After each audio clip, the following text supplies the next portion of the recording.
हम बूढ़ा अमरनाथ पहुँच चुके हैं और बूढ़ा अमरनाथ वहाँ हमने दर्शन किए हैं। दर्शन करने के बाद अब आप यहाँ के रतीश जी पंडित जी महाराज जो यहाँ के हैं वो आपको इसके बारे में पूरी कथा के बारे में बताएंगे, यहाँ क्या स्टोरी है इसके मंदिर के बारे में जो आप लोगों को बताएंगे। पंडित जी।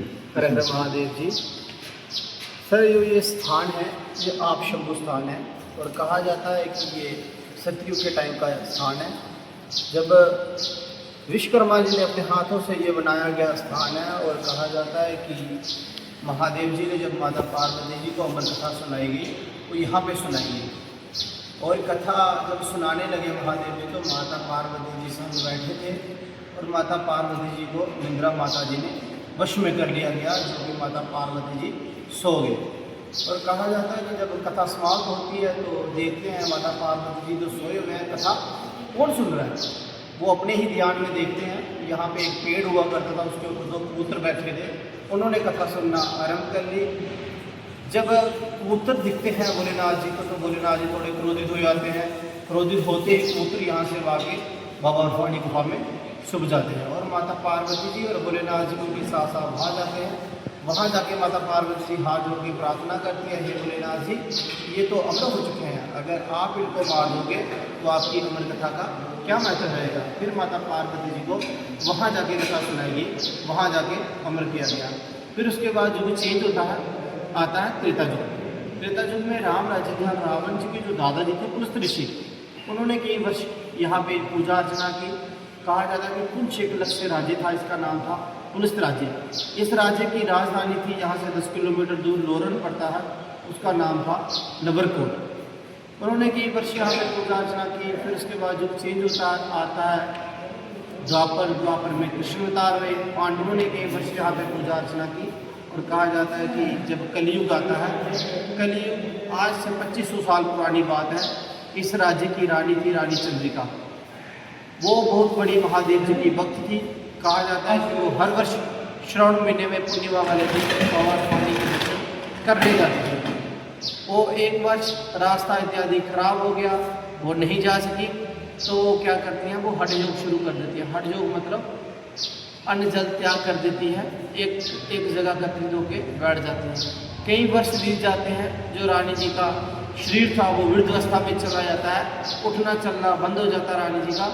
कई वर्षों बाद एक स्वप्न आता है, सपने में बूढ़े महात्मा जी आते हैं और रानी जी से बात करते हैं कि आपने अन्न जल क्यों त्यागा हो। रानी जी पूरी अपनी कथा सुनाती है कि मैं हर वर्ष बाबा जी के दर्शन करने जाती थी, इस वर्ष नहीं जाने हुआ। फिर कहा जाता है कि जो बूढ़े महात्मा जी थे वो कहते हैं कि आपको कहीं जाने की जरूरत नहीं है, आपके ही राज्य में एक महादेव जी का स्थान है जो कि लुप्त हो चुका है, आप वहाँ जाके दर्शन करें।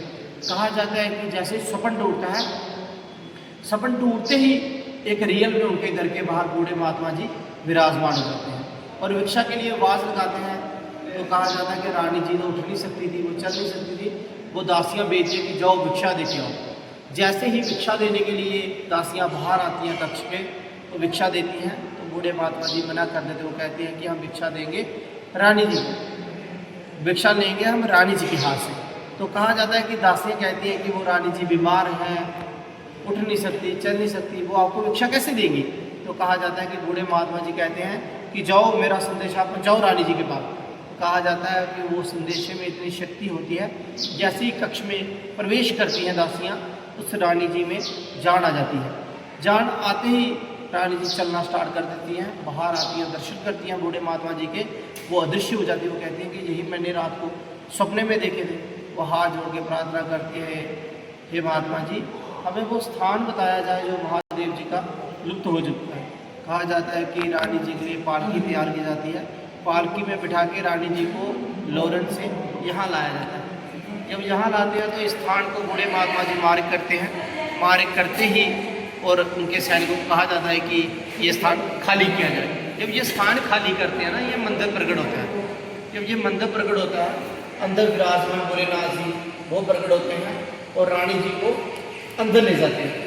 अंदर लेते ही अपने हाथों से पूजा अर्चना करवाते हैं।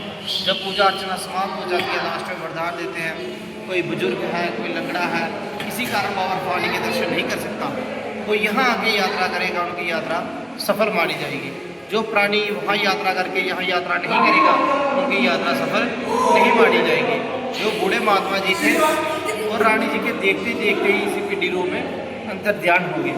फिर रानी जी को ज्ञात होता, कहते हैं कि कलयुग में मेरे को बूढ़े के रूप में महादेव जी ने दर्शन दिए और कलयुग में मैं इनका नाम रखूँगी श्री बाबा बुढ़े अमरनाथ जी। बोलिए श्री बाबा बुढ़े अमरनाथ की जय। जय बाबा प्रभात। ये थे हमारे गणेश जी जिनकी आपको पूरी कथा बताई है। अब यहाँ पे आप आइए, एक दर्शन करके जाइए, उनसे आगे आपको यात्रा का सफल मार्ग बताना है।